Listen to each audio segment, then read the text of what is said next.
Perfect. Welcome everyone to our webinar for today. We're going to talk about how to approach new trends without completely letting us lost in the chaos, which I think we all are at this point. It's a very necessary webinar at a very necessary time. Exactly. If you're working in social media marketing, then I can imagine how your year looked like, or even your past few weeks. So a lot of things to discuss today. My name is Bianca, and next to me is Leonie. Hello. And let's get started. Yes. I'm excited about this. Me too. Today we will be sharing some thoughts and some learnings that we have, and also some topics that are just came around and that we really want to discuss a few things about. And after today, I think you'll leave this webinar with some thoughts and things you want to explore or want to try yourself.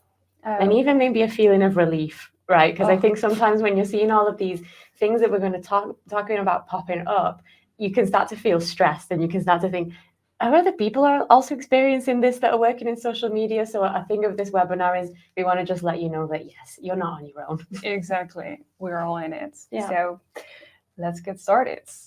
Like I said, my name is Bianca. I'm working as social advertising specialist at Maatwerk Online and Marketing Agency in Rotterdam. I'm working in marketing for more than 8 years already, and I am a proud dog mom. You will see it in the presentation as well. If you know me, if you follow me on LinkedIn, you see me always along with dogs. So it's part of me. Nice. I'm Leonie. I'm a performance marketing strategist. I'm working at Hunch. I'm based in Berlin, but Hunch is, of course, based in Belgrade. But that keeps my life dynamic with lots of travel. And I'd say that when it comes to performance marketing, my preference is like the really nerdy stuff, like the automation, the tracking, the numbers. My brain operates well in spreadsheets, which I know is not like everybody's. And the other more social side of me is that I'm also a breathwork coach, which is why I talk a lot about stress and trying to move away from stress, get a bit of relief. So I think it's in a good combination with this webinar topic. Definitely. Yeah. For sure. Really great to have you here with me. Thank you. If we're looking at the overview for today, what can you expect if we're talking about the topics? At first, we will go to some ongoing trends and challenges that we are facing at this point. Also, some algorithm changes, like how can adapt to these and what does it mean for our daily job? The platform usage as well. I think we've all known all the different channels that are coming up or the changes that are happening in the platforms. So it's really interesting to see how we are actually using the platforms and how we can learn from it to adjust our strategy as well. Yeah. We will provide you a little checklist to see how can you make your strategy future-proof. And we will end with some practical strategies that you can apply right away. Yes. And then we'll have a recap because it's a lot of information. But all good stuff. All good stuff. All the good stuff. So what are we facing lately? I think it's a lot like we've already mentioned, but the algorithm changes and the effect on how do we test something and how can we target our audiences, with the demographic changes, with Advantage Plus in Meta, like it's insane. Yeah. How are you coping with that? But for me, it's been a huge shift of like when I started marketing, I don't know, back in 2016, 2017, everything was about like making really granular audiences. Everything was like segmentation on the campaign structure side. So, we'd go into a campaign and you'd have like as many ad sets as you could possibly fit in there. And you'd be changing bids on all of the ad sets. And that was how you were spending your days as a marketer.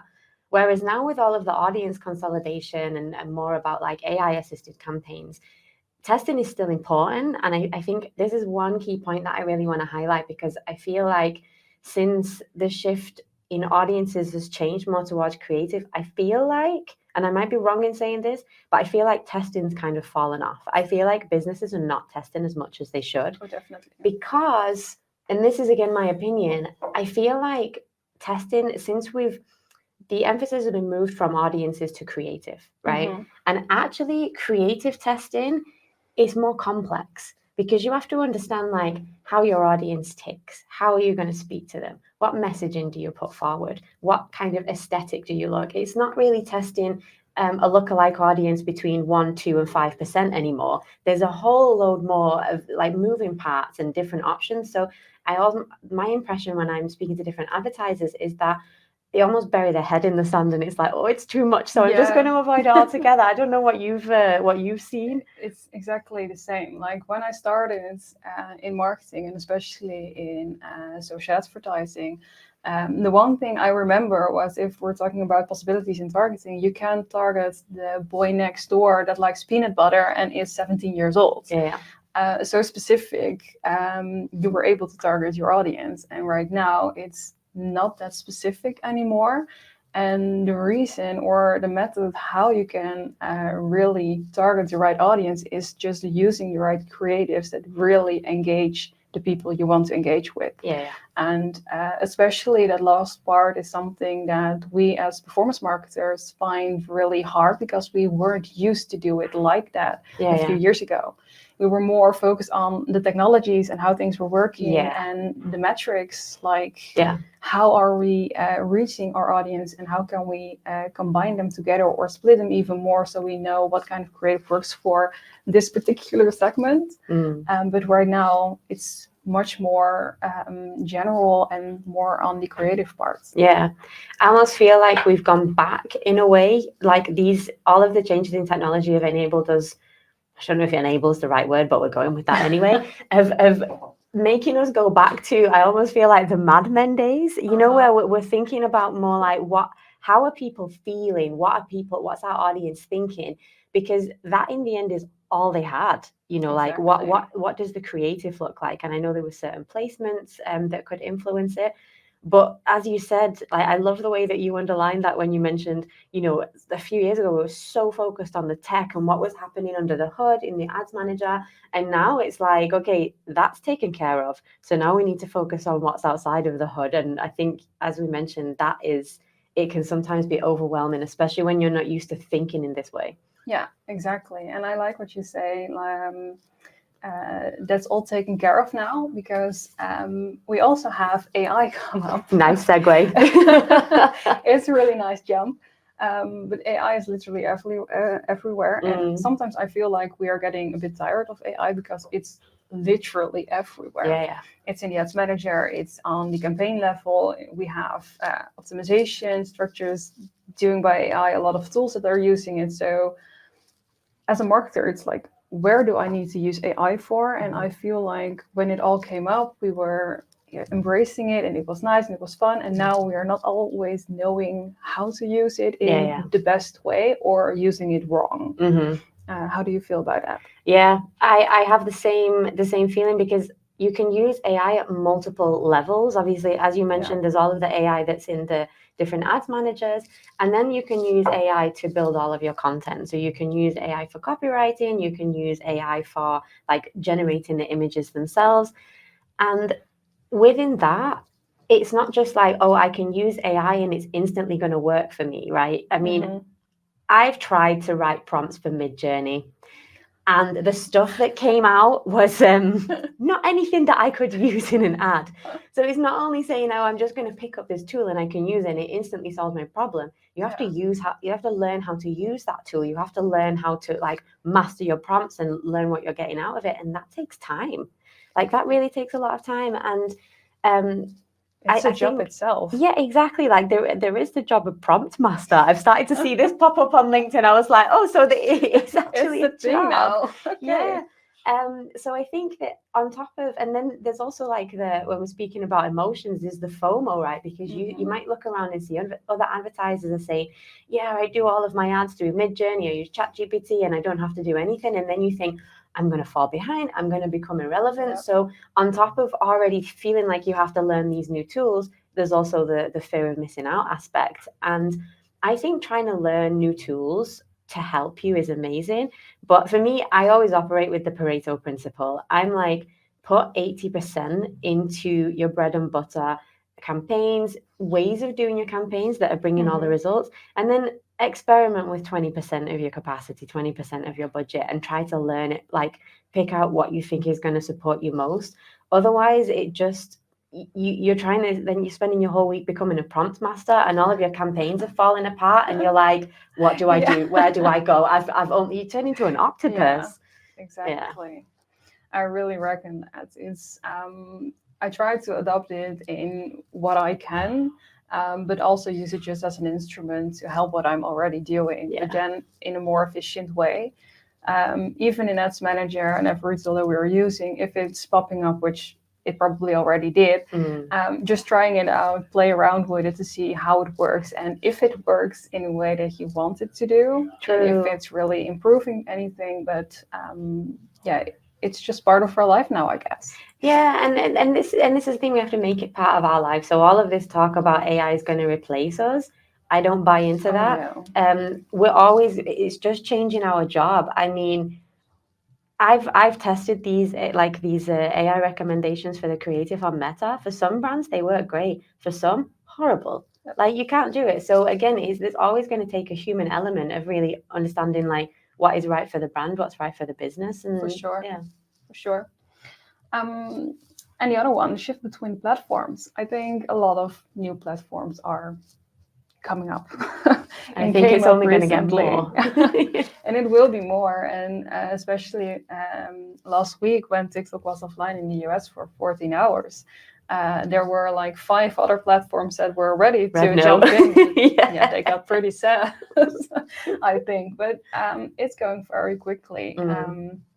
And every year I'm giving guest lectures on the University of Amsterdam about social media usage. And then we're also discussing like how many platforms are we using in the Netherlands as an individual. And it's growing and growing year over year. And that's pretty interesting because when I speak to my clients, based on in terms of strategy and channel mix, they're like, I need to be or everywhere or just on the biggest platforms because they are the biggest. But that's not certainly true. In my opinion, it's really like you need to know where your audience is, what they are using, and why they are using it for, and adjust your strategy to that. And if some new channel is popping up, then of course it's interesting to try it out. But you do not always have to be the one on front, because it also makes it a very hard job to get it all done. Yeah, I mean, from a budget aspect alone, if you're a smaller size business, okay, I'm not talking the enterprise sizes, but even then, they still have to choose their budget strategically. But like, if you're a smaller business, how are you supposed to put the budget to spend on the platforms, let alone have the budget to create everything and like ideate about all of the different platforms? And actually, in my opinion, and this is based on data that I've seen from clients that I've worked with, it's better to go stronger on one or two platforms than it is to dilute all of your resources just because you're trying to be on everywhere all at once, because the people are not really going to see. If you're spending and doing such a small thing across all platforms, the message is very diluted. It's very weak. Yeah. And I also think that we sometimes think wrong or go wrong in the expectations of all of the platforms. Yeah. When I started in social media marketing, we have Meta or Facebook and Instagram, and that was just back in the days.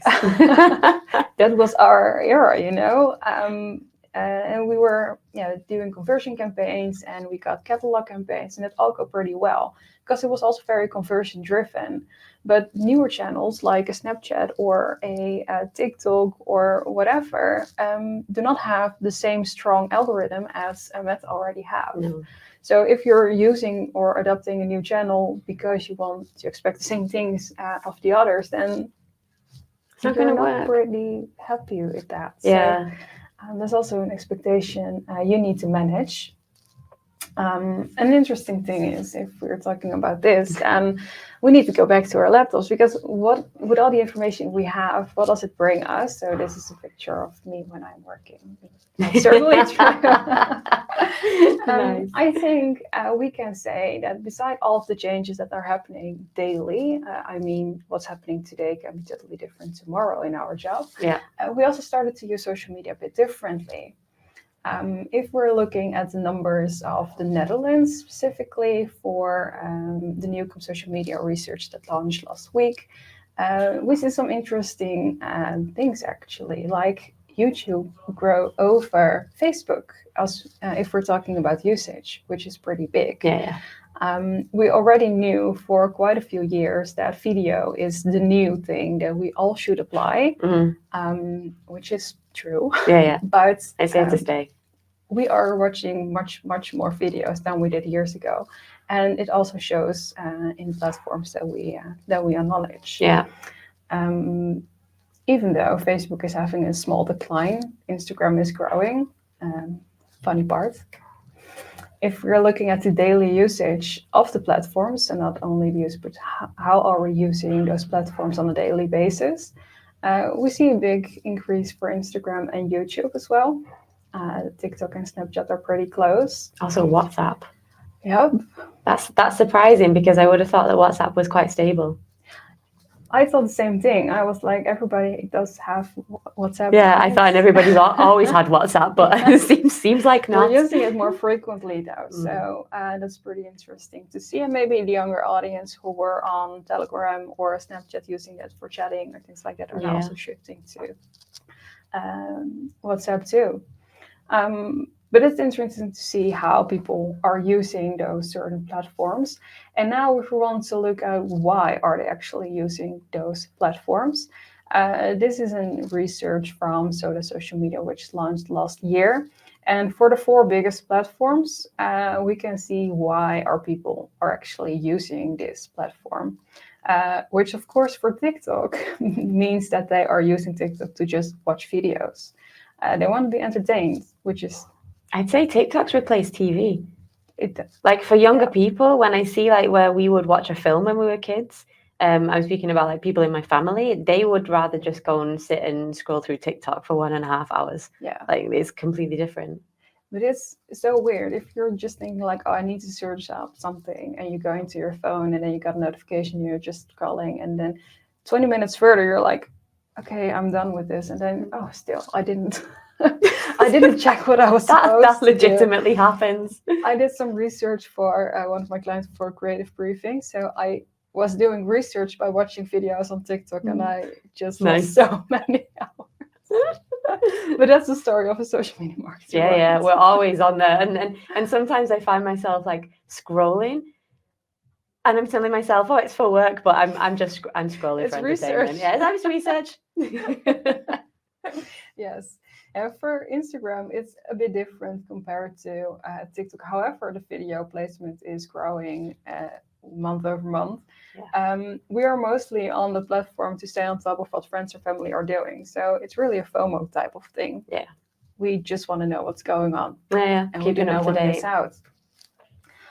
For Facebook, we see the same thing, which makes sense. Yeah. I mean, in the end, there's, apart from the aesthetic, there's not a whole lot of differences between the way that the platform operates now. Like you just copy one piece of content over to the other. I mean, I know the feed looks different and things like that, but in the end, it's kind of, that's not surprising to me. Exactly. And the other interesting thing is YouTube. And I think nobody's surprised that we are using YouTube to watch videos, because that's what it's all about. Yeah. But what most people are forgetting is that it's the second search engine of the world. If we're speaking about terms of where are you searching for information or how-tos, or if you want to buy a new laptop or anything, you're going to search for reviews on YouTube and also on TikTok, apparently. But it's such a big platform, and if we're going to slides back and we see the increase in usage, then it's a channel you shouldn't miss, I guess. It makes a lot of sense. And also with like the introduction of shorts, as an advertiser, they've also introduced, even though it's video only, they're also introducing different ways that you can reach your audience based on their different mindset, right? It's not only the bumpers that are embedded in longer videos. So I think at one point we would have looked at YouTube as like an audience maybe more in the upper funnel stage. Yeah. But I think that with the way that they are making different placements on the platform, and also, as you said, when you're looking for things for reviews, you're of course further down the funnel. Like, it's not entertainment anymore, it is research. Yeah. So it's also hitting the different funnel steps of I don't like the word funnel, the user journey, let's say that. So a lot of things happening and a lot of platforms that are being used for a certain reason. So how can you use that to win with your paid social strategy in 2025? I think it's all starting with a future-proof strategy, because the last couple of years have already shown us that we need to stay on top of all of the changes, because otherwise you'll just go down the drain. And to help you a little bit with preparation for that is a little checklist that we will discuss a bit further. I think multi-channel campaigns, it sounds like an open door, but still, what I notice and what I see from a lot of clients that are coming to our agency is that they think they have adopted a multi-channel strategy by just multiplying everything that they use, just duplicating the campaigns on all the platforms they have, because then they are visible on the platform, and that part is true. But we just saw that everybody, or our audience, is using different platforms for a certain reason, because they expect something differently. So that's also what you need to take into account and in your mind if you're setting up the strategy for certain platforms. Yeah. The other one is personalization. It's something that is coming to our minds a lot lately. And also one of the biggest struggle, I guess, with all of the changes within targeting options and privacy settings and things like that. Yeah, so we have to do it in a different way now. It's really not, as you said. I love the example that you used earlier about targeting the boy next door who loves peanut butter. I mean, then that was very obvious personalization that we could do. Just put a feed of peanut butter products in front of him. But now we have to find other ways. And the cool thing is, there are a lot of things that we can do. It's not that we say, oh, it's not possible to personalize. I'm not going to say anymore because we'll get to that later. And make data-driven decisions. I think when I was with a few of our clients, the thing that I heard almost every day was like, we're a data-driven organization and we need to make our decision based on data. Completely logical. But if I'm asking a random person how they use their own data, then most of the time I just hear like, we do remarketing.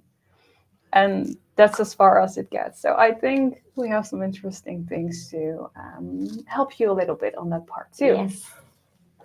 And last but not least, social first content. And I think with the slides we just talked about, like how are we using certain channels and why are we actually using those, already teases a bit what we are expecting from this big trend that we definitely should not forget in 2025. Yeah.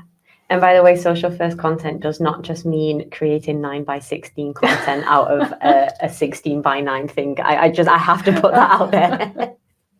It's not translating TVC. No. Not anymore. No. So yeah, based on the research, we are using more than one platform at a time. And how can you use that to adopt that multi-channel strategy? We all start with graphs, so we love a graph. And of course, it all starts by know your audience, and it goes way further than I target women between 25 and 40 years old. It's knowing what they are struggling with, how they're using certain channels, what are they expecting from it, how do they use it throughout the day, and also adjust your content based to that. Yeah, I think an example that I read about a while ago was a mattress company. I cannot think of the name right now, but they learned that literally the time that their audience was thinking about buying a new mattress was 3 a.m. when they couldn't sleep and their mattress was uncomfortable. That is literal definition of knowing what keeps your audience up at night, and that is what you need to aim for. That was a pretty good example. If you do know your audience, then it's of course important to define your channel mix and also the goals. And I think those two are going hand in hand. But on the actual strategy table, when you're writing down, they are not going hand in hand. My expectation is that we really need to define what are we going to use which channel for, and what do we expect from it. An example that we already discussed is for Meta. We are knowing that the algorithm is pretty strong. We know if we're running a conversion campaign, then we are actually getting conversions from it and it works. But if you're running the same conversion campaign on a TikTok or a Snapchat, then we will not hit our ROAS targets. If you do, then a pretty great job, but it will not happen every time. So you really need to know and identify which channel is for what certain goal and define that and set KPIs. Yeah. I think. And it's possible to do that with it's understanding the incremental value that each channel brings to your business, right? So if you are running on Meta and then you do decide to test on TikTok, the direct ROAS from TikTok, when you look at only that platform, is probably not going to be that good. But then maybe you start to see an uptick on increased conversions in Meta because actually you're getting more fresh eyes on the business. And this goes really into incrementality testing. But if you're starting to build out your channel mix, it's not that you have to do all of these big complex tests. It is literally just keeping an eye on the numbers, the overall top line numbers of your business and what changes as you introduce these different channels.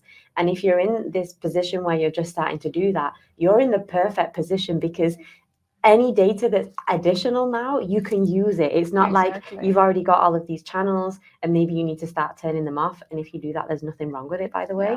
But I would really say that as you start to build this out, that's what you should be looking at. For sure. And that's also, I really love that example. That's also how our jobs are currently changing. If we're, it's not only Meta anymore or Meta or LinkedIn. You need to know how each platform is attributing to each other and what impact it has on your overall strategy. Focus on the messaging. I think this can go wrong a lot of times. It's not a display banner. It's not an aim for you outside or anything, you know. It's really an advertisement on a social platform where people are to see what their friends and family are doing. How does your brand message align with that? And also, what are you offering? What's interesting enough to take that placement? It's like down to the language that you're using to engage them. Like, what brain space are they in? And use automation for efficiency. Of course, because otherwise we would lose our minds if we had to do all of this manually. Exactly. Tools are your friend. There are so many different channels, so many different campaign types, so many different things that you can do, but only 24 hours in a day. And I'd rather not spend 24 hours a day in Ads Manager. So we at least want to spend like some hours outside of work doing other fun things and resting, of course. And the last one, definitely track the results, know what the incremental value of your campaigns is, and don't be afraid to test or experiment with what you're doing, because that will definitely help you to increase results overall. It's a good what you said about don't be afraid to experiment, because I think sometimes when people are doing experiments, the thought of it going wrong is scary. But actually, an experiment that's gone wrong is information to show you what doesn't work. So then you're closer to finding what does work. Exactly, definitely. So I was a bit too quick.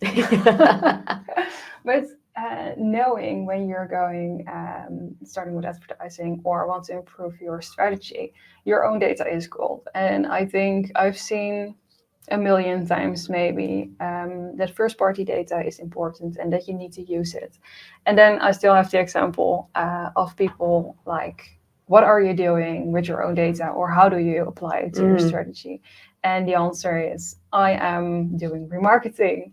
That's not what we think you can do at your best. There's so much more. So much more. One of the things that I'm seeing a lot of times is that we are syncing audiences manually in Ads Manager. And at first, that's not really privacy safe. Downloading all the information, forwarded through the person who needs to upload it. It's going to several computers and things like that. You don't want to have that. Nightmare. And at the same time, you could automate that very easily. So please do that. How can you do that? I think a lot of email platforms are having the option to integrate things with Meta, Google Ads, Snapchat, everything. Even if you're a consultant within an agency, or if you're social media marketing on the client side, just be aware of the whole tech stack that your company is using or your client is using to provide the best connections that are available. Yeah. Also, some CMS systems like Shopify are. Yes, we do have a dog around. The dog was activated in the background, obviously, because we're talking about very exciting stuff. Oh, yes. I don't blame her. I would do the same thing. Of course, talking about automation. I would wake up from that. But I was saying, for CMS systems like Shopify is one by far of the most integrated platforms that there are. So please use all the things that you can. Yeah. Save yourself some time, stress, legal issues. Don't talk about legal. CRM systems like HubSpot have a lot of integrations as well. And if you're not using one of the above, which small chance, but you can also still use Zapier to make those connections and save you tons of time.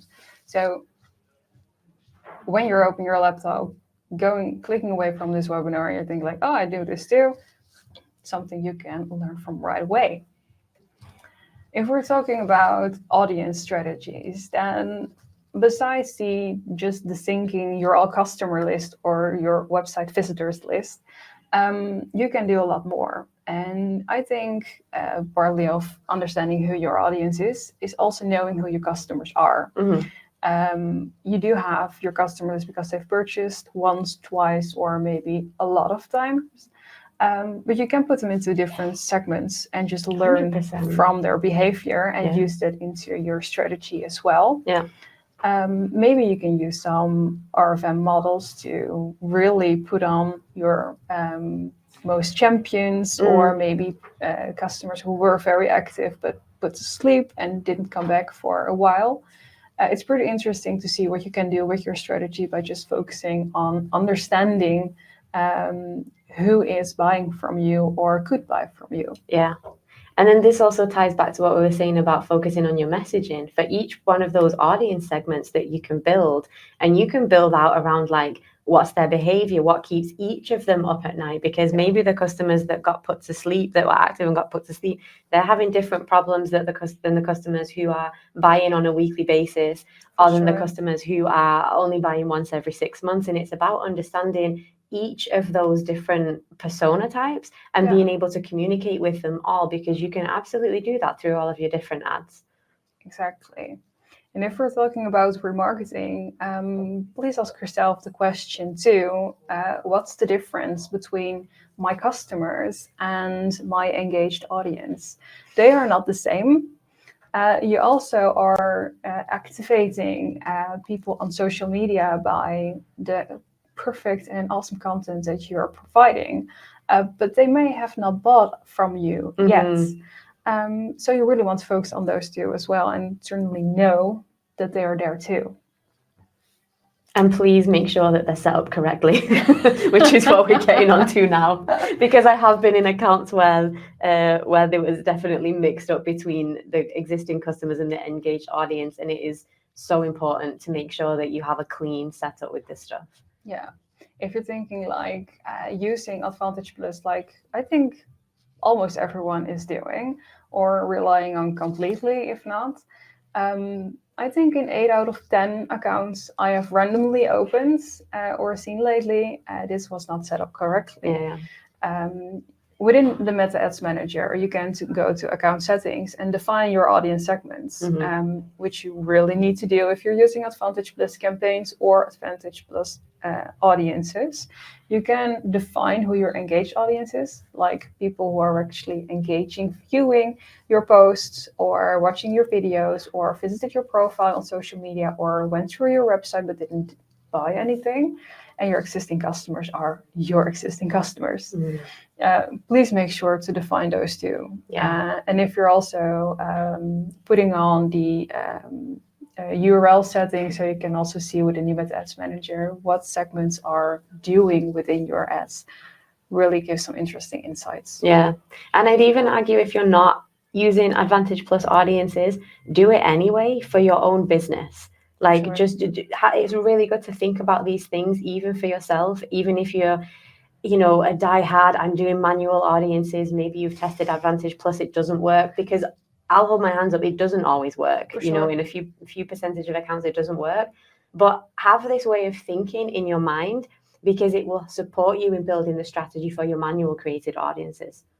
Exactly. And I think a great addition to that, Advantage Plus is also working on AI. Mm-hmm. And it, just like a prompt that you're writing down in Midjourney or in ChatGPT, the better your prompt, the better the result will be. Mm-hmm. By helping the algorithm to define who your actual audience is, based on customers, but also based on who's engaging, it will be much more efficient and better in showing your ads to the right persons. Yeah. So good quality data in, good quality data out. That's all we have to say. We should put that on a tile. We'll rename the webinar. Yes. If you're talking about audiences, the interesting thing and discussions that I have with my clients is understanding their engaged audience and their existing audiences as well. Because a few years ago, we have prospecting and we have remarketing, and that were just two tastes we have. But it's more interesting to see and to define how the actual journey is growing, how it looks like. So you have a part you really want to attract. You want to attract new customers. You want to do acquisition campaigns. And when you've acquired them, they are going into your running system, actually. And within the active base, you really want to increase the engagements and the interactions. You want to have them coming back more often. If you're an e-commerce store, you really want those clients not to be one-offs. And you do want to provide them from churn, from leaving the journey and go away, go to someone else. So it's really interesting to see when I just show this model, that they really think like it is something different, and we didn't have thought this completely true. 100%. I mean, within prospecting, because I always think the journey is broken down into multiple stages, right? You have somebody that's not aware of that they have a problem, or that they have a need, or even an interest. And then you've got somebody who, so it's like your marketing towards that person is going to be different to somebody who is like, they're aware of what they want, but maybe they're not aware of your business that they can solve the problem. So it's going to be a different level of targeting and messaging there. So you have to think about all of the layers of awareness, and that is like how you build your messaging strategy out. Yeah, I agree. And besides this model, I already mentioned the RFM strategy. Like understanding how often people are coming back, how many purchases they did, and what they are spending with an initial purchase. When you know it, and when you divide your existing customer base into those segments, you can really learn from it where to improve, or where you can set up an engagement campaign or anything, or win back mail shot or anything like that. There are so many options you can do by just knowing your data. Exactly. And it's not even, because I think oftentimes people get lost in the data, and because they get so lost in the data, they're trying to find like one single source of truth, which I think on a daily basis in your campaigns, it is important to be like, maybe have a couple of metrics that you should be focusing on. But every so often it's good to zoom out and look at everything, because maybe there's something in one pocket of data that you didn't look at, and there could be like something like, could be a gold mine in there and you just didn't look at it. So it is always important to look at, this is a great thing to look at, like the recency. It's getting so excited that I can't get my words out. Like the recency and the frequency and the monetary. If you split all of those out and look at what's happening, and keep on asking yourself once a quarter, once every half year, does my current campaign setup make sense? Do the metrics that I'm looking at, in the way that I'm in the lens that I'm looking at them in, does that still make sense? Always be asking yourself questions. Does this make sense? Not to the point where you're giving yourself anxiety and really like going down that road. Don't overdo it, but like it's good to just sense check every now and again. Definitely. And if you're thinking about, okay, I've so many things I can do right now, so many things I can write out, we've got you. Yes. What else can we do? Well, a lot. But don't get stuck in analysis paralysis. That's one thing not to do. If I'm talking to or thinking about what I recently did, it was a very interesting thing because if you're working in PPC and if you're also doing Google Ads, then you might have heard the trend for bucketing your products into different campaigns and see how that works, like the heroes and the villains, but also your stars or your underperformance where you're just wasting your budget. That's something that's well known for Google campaigns and for shopping, but it wasn't certainly used for Meta. Mm-hmm. But there is a way to gather the data from the Meta Marketing API or from different toolings to get this information in place and use it into your strategy. And that's where it gets pretty interesting. If you want to use a data-driven strategy, then this is actually data-driven. If you're knowing what kind of products are driving the impressions and the clicks and which products are not shown, then it's getting interesting to create those product sets. Because then you can also control a bit more. Those products are delivering my revenue and those products are very important to me or they are new.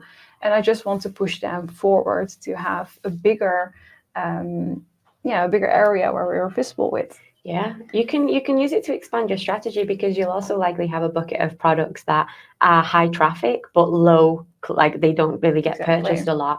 And you might think, oh, well, we want to exclude them. However, if you really want to understand your audience, again, it comes back to understanding why are they clicking on these products? And if they are low converting products, when they land on the landing page of the product that they clicked, can you then make it easier for them to go to some high converting products so you can still use them, but understanding the strategy of how you use them can turn them from low converting products into, okay, not the products themselves being high converting, but you can still use them to drive conversions. For sure.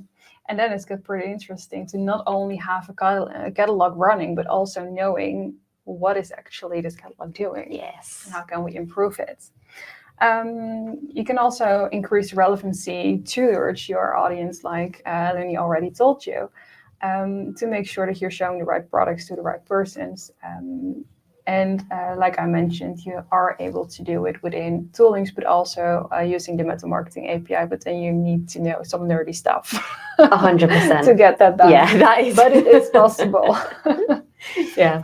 And if we're talking about using this information to make it more personal with our audience, then I have a little case that I want to show. Because I think personalization is happening a lot and it's mentioned a lot.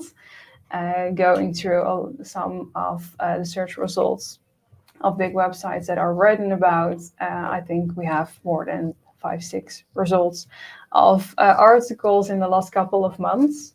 But for a specific client, we were able to increase the retention rate with 45% by just using a personalized strategy. We didn't change anything big on the targeting. The target audience was still the same, but we divided it into segments and just provided them the right information. Then it gets interesting. And I will definitely show you how. We're back to the dogs. Like, that's my era. We love dogs. From our clients, we had a connection with the API on their e-commerce store. Used it into Klaviyo to create different segments. This is a client within dog food, so they have customers that are not one-offs because your dog needs to eat more than just once. And if the bag's empty, then you're most likely to buy another one. And we wanted to have that within this certain brand. We created different segments, like first-time buyer. They didn't have bought any time, but they have engaged in some way. They have purchased once and need to purchase for the second time, and third-time buyers, and so forth. We learned from our data that the drop-off was biggest for the clients who have purchased once and needed to do their second purchase. So we needed to align that strategy to definitely understand what is holding them back and how can we improve that metric. For the loyal customers, we want to have another strategy because they are pretty loyal. So we do not want to spend that much advertising budget on this segment. We do not have to. We can use owned media to reach them, but we might want to show them ads or messages within certain promotions, or maybe cross and upsells to just grow the cart size. We were also able to have a predictive audience, but I will not go too deep into that right now. If we are adapting the strategy into this client, we have all the different customer segments, which are 5 at this point.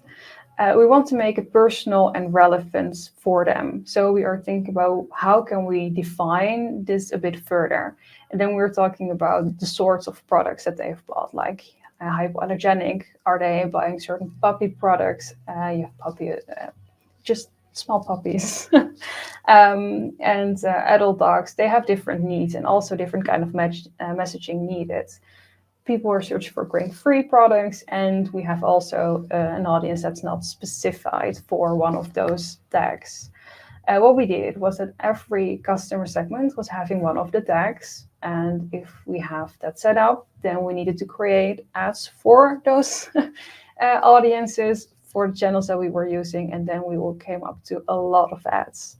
I will not trying to brief this to our designer because he would just quit his job right away. Imagine. Especially when I also mentioned that I would like to do an A/B test on a certain creative or anything, or maybe just a color change, that's not doable. So back to make it efficient and automate where possible. We started to collaborate with Hunch to make sure that we are able to have those segments and work with templates, and based on those templates, the right information was filled in. I can imagine that you're thinking, okay, sounds great, but how and how does that look like? I will show you. We have the second-time buyer because they were most important for us at the point. We have 4 different tags, like the specific sort of products that they would able to buy. And we have 4 templates. Those templates are quite the same for every segment, but the information within the template will be different and aligned to what they've bought already or what they are looking for. Like a blog, what they have previously bought, benefits of that specific product, and a customer experience, a review of someone else buying in the same segment, which is pretty relevant and also for them really personal because it's so focused on what they are doing and what's relevant for them. 100%. Really topped it off. That looks like this. We have 4 different ads for each segments and sub-segments, and based on the segment they're in, another dog was shown that's aligned with that. USPs have changed to the products that they've seen. We were able to align our brand messaging, but also keep the information relevant without doing so much manual tasks, which made it pretty easy to execute it over different channels as well, to also adopt a multi-channel strategy. Yeah. And we've run this for now more than a year already. Nice. And with continual testing. With continual testing, Nice. Because we have tried as well with the different dogs to make sure what kind of dogs are most engaging, what are people doing, and also learning from the types of dogs that our customers have to identify that with dogs shown in our ads to make it more aligned as well. So that's pretty interesting to know too. Cool. And then an increase of 45% in retention rates is pretty awesome. Yeah. And a happy designer because you didn't have to recreate all of those testing. Such a relief. So I think this mentions that personalization is important, but also the types of creatives you're using are really important. Yeah. So let's talk on that creative part. On the creative part, I think a lot has been happening. Like, what kind of creatives are we using? What kind of creatives are we briefing? And what do we need to create? Do we need to film it ourselves? Or do we need to film it like very professionally? Do we need to translate TVC material into social? A lot. Luckily, there are researches on how we are using different channels, but also what kind of creatives are we actually engaging with. And the interesting find in this research of motion was focused on first-person content ads, like POVs, diary posts, things that you can really resonate with. I mean, there's nothing more personal than a point of view, right? Like if we're linking together personalization, and you're saying point of view, and even I've had it sometimes where it's like both with organic and paid media. I'll see a POV and I'm like, oh my God, they're describing my point of view. Obviously it resonates. Like when you get something like that, it's going to catch attention. Yeah. And the interesting thing, last week I had a conversation with one of my clients about new creatives that we want to film for social. And she said to me, nobody is watching that. And we were talking about health checks for your dog, and how, of course, dogs, and how you can take care of just the fur and toys and health and things like that. And she was like, no, I'm not going to brush my dog and film that. You do. Because at least test it. At least test it and don't be afraid to try it. If you're just doing a search within TikTok or Instagram Reels by how many people are brushing their dog, it's a lot, and people are actually watching it. So don't be held back by nobody is watching that, because that's what they are watching on those platforms. Yeah, and then the goal is, like, at one point the goal was to make ads look like ads, because we wanted to look professional, we wanted to stand out, but actually now we're shifting more towards, we want ads that don't look like ads, especially on the likes of TikTok, because you do not want to disrupt. The minute that you disrupt the scroll, and when I say disrupt the scroll as in, like, they know it's an ad, they will scroll past it. If you want to, like, disrupt, I think I'm using the word disrupt in the wrong way, because obviously if we say disrupt, we want that, but you don't want it to be done in a way where it churns them away from the ad. Exactly. You want it to be done in a way that it's so seamless, but it also catches their eye at the same time. Exactly. Have you heard of the bug on YouTube last weekend? No. There was an error within YouTube ads. Normally you have bumper ads that you cannot skip, and they normally take 4 or 5 seconds or something like that. But there was a bug that also ads of 1 hour were uploaded into that section. So there were a few people watching YouTube videos and they got the ad, but they couldn't skip it. And it would take 1 hour to watch. So I read it and I was just like, okay. What was the watch rate of it? I don't think people really did that, but it's just like, you need to be aware of why people are on the platform, what they really expect from the platform, what they are seeing. Like for Instagram and TikTok, they really want to see videos or see what people are doing that are close to them.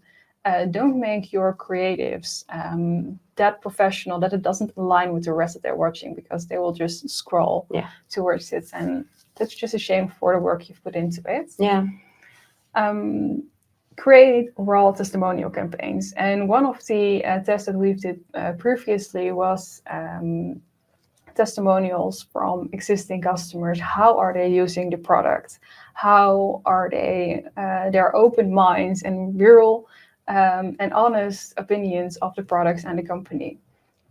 Because if you're trying something new, would you be more likely to engage or believe something that the company tells you, or your best friend? Best friend. And I think in these testimonials, it's also even okay to include things that people didn't like necessarily. For sure. Not saying that they're absolutely like slating the product. Overall, it needs to be a good, solid testimonial, but it's way more authentic and way more honest when somebody can say that, I love the product, but maybe there was one aspect that it wasn't really for me for whatever reason. Like, really getting into this level of realness is what resonates with people. Yeah, especially that realness and be authentic. That's really what we want to see. Unique selling points. I think when we are getting a new client or we're discussing what makes you different, we have free shipping. That's not really a unique selling point. You really want to stand out on why did you start your business? What do you want to do differently? How do you want to make impact? Or what is it what you offer to your existing customers or to the audience that you resonate with? And then you're getting a real honest conversation. And those are the things that you can really use into your creative style to make it actually work. 100%. I think in the end, what we experienced a couple of years ago, to circle back to what you said earlier, when we were so in the what was under the hood, we were talking about all of the technical aspects. We forgot that marketing is a human in a business communicating with a human in an audience, and that is what marketing is. It's humans talking to humans, and that's what we want to do. We want to find this cohesion. Yeah. So all of the points that we've mentioned here is really a way to like bring out the human side, bring the connection back, you know, even with, and I guess maybe we need to be grateful, even as scary as AI can be grateful that it's actually allowed us to go back to that, like humans connecting with humans with a couple of robots in between, you know. I think that's nice said. It's nice said. I can talk about this for the rest of the day. I love talking about these topics. Even the nerdy stuff. Yeah. But we also want to make it actionable for you also. Let's have a quick summary of the most important key takeaways of this session. I think we're safe to say that it's really important to stay on top of all of the changes that are happening on channel level, but also within your audiences, and don't be afraid to test with new things, and you do not have to embrace them right away, but just feel safe enough to have a little test to experiment. What is this doing? And is this aligned with what I'm expecting or what I need at this certain moment? Because sometimes things works and sometimes they don't. So that's just how it is. Yeah. And definitely look for ways to simplify your daily tasks, because we're doing a lot, and with all of the channels that we have to manage and run, it doesn't make sense to do that all manually. In this part, AI can definitely help us to make it a lot more easier for us to do our jobs without having a burnout. It's just as easy as that. Yeah. And once you've automated some of your daily tasks, testing the new things will become easier because you have the time and the brain space to do it. So it's like, that's the other thing, the brain space, because time's one thing, but when you've spent all of your thoughts about like manually doing everything, then thinking about testing a new thing, you can't even do it. So like give yourself a break. And also like, what I love about testing is the ability to get creative, and automation frees up your capacity to get creative. Exactly. You cannot be creative right on time. No. I would love to, but yeah. One day. Like I have 15 minutes to come up with a creative idea. That stresses me out. Another thing is that you really need to know your business or your clients, and use the available data, and also know what data could be available that maybe your client doesn't know is relevant for you. Just like the tech stack that is using, like maybe you're not doing anything with email, but most of the email platforms do have integrations and options to segmentize your audience. So that's really relevant for you. So make sure you're on top of that as well. And last but not least, understand your audience and why they are using certain platforms, because that makes you able to create a different strategy and different creatives that are actually engaging for them. Like we see, Instagram is used to know what friends and family are doing. TikTok is just there for watching videos. You can just duplicate your post on both of the platforms, but you'll see a difference in performance. And that's not because your audience is not there. They are just expecting something different. Mm-hmm. Yeah. Fall in line with their expectations. It's as easy as that. Yes. So after, with all that said, I hope we have brought you some new learnings and some new insights. And are you inspired and want to know what it actually means for you, or want to just have a quick brainstorm on how to adopt some new changes, or how you can just go into a deep dive for certain segments or anything like that? Feel free to make a note, fill in the form that is going to be activated right now. So you can have a free 30-minute session with us to explore all the possibilities that are available to you. Mm-hmm. Exciting. We hope to see you there. And last but not least, very much thanks for watching this webinar and staying on top of all the information that we've shared. It's quite a lot, so thank you very much. do you want to hit up with us, just feel free to reach out on LinkedIn. Please and do. hope to see you in the next session. Thanks so much, everyone. Thank you. Bye. Bye.